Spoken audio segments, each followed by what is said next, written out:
Hey you guys, welcome back to my channel. Dawn Marie here. Today's topic is going to be about, obviously, what the title of this video is. Do trans women have it harder than trans men? I think it is very true. A lot of people might say otherwise, but it really all goes based off of research and experience. Some individuals have never faced discrimination, as for some has faced a lot of discrimination. When it comes to a sense of self-confidence, many trans females appear to be limited in acceptance and support. Some reasons that this may be occurring is the female stigma. Common knowledge is that we as a society place greater importance on opinions and values of cis heterosexual men. Male importance usually trumps female importance, which is why like females always feel like they have to put in an extra fight or do more to get their point across. This video is not to bash on men,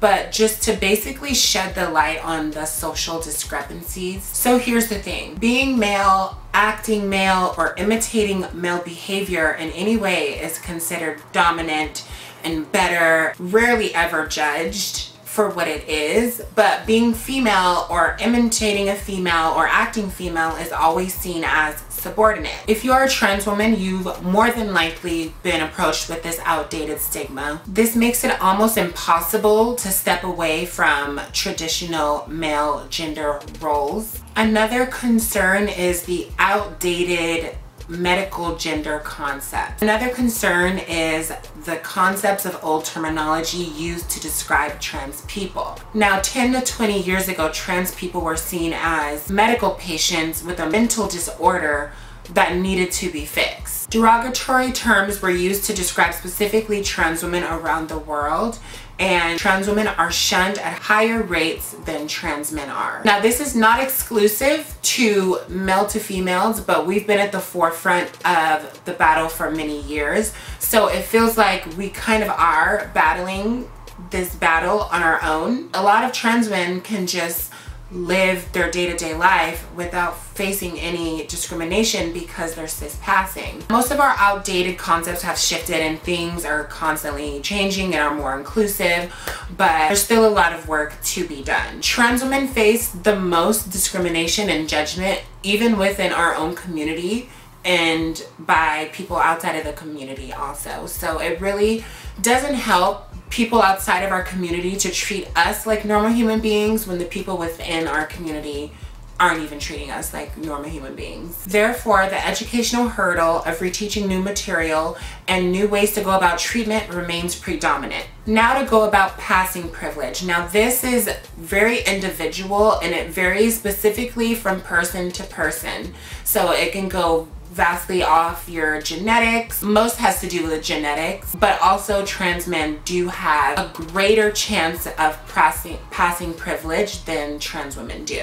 Now, although there are a bunch of trans people that focus on trying to pass ultimately because of their safety or for personal reasons, there are a lot of trans people who specifically just seek out love and family and community and comfortability. A big discrepancy amongst trans men and trans females is the realm of passing. Trans men on hormones have a higher ability of passing and blending into society these days, more likely than not, than trans women. Testosterone is great at masculinizing trans men, but estrogen for trans women does not follow suit. For men, it brings the deeper voice, the facial and body hair, and even like squares out the jawline a tremendous amount, to the point to where honestly a lot of the times I couldn't even tell if a person was trans or not.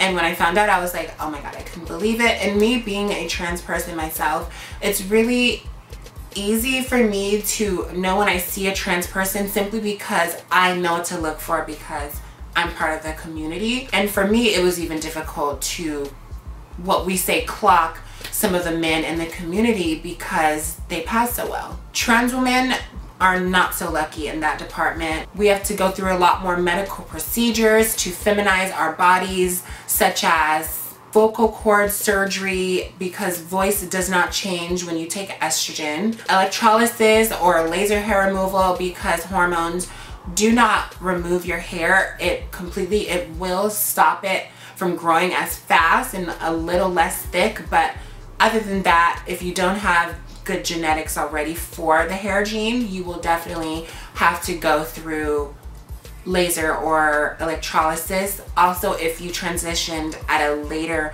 date in life. Sorry, I talk with my hands so much. It helps me like think. I don't know. Do you guys have that thing that helps you think?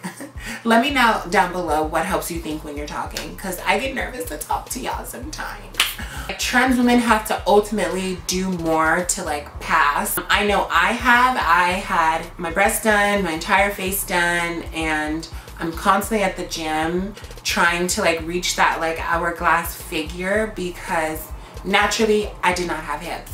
I have a lot more hips now from fat transfer, but a lot of the other aesthetically pleasing curves will come from going to the gym and being consistent with that diet and etc., which I'll make a video on in the future. Ultimately, I believe that trans men do have it easier. Tell me what you guys think down in the comment box below. I'd really appreciate your feedback, to be honest, because people may have different opinions, and I'd love to sit here and converse with y'all to know what everyone else thinks. Thank you guys so much for sitting here and watching this video. This is my first video of 2023. Your girl is on a roll. All of my socials will be linked in the description box below. Follow my OnlyFriends. I'll have the link here across the screen or here. I never know which way it goes. I post very exclusive great things on there, so if you want to see more, there's more, and you won't regret it. It's worth it. I'm being silly, but yeah, check that out if you'd like. Have a good night or day wherever you are in the world, and I'll see you guys in my next video. Mwah.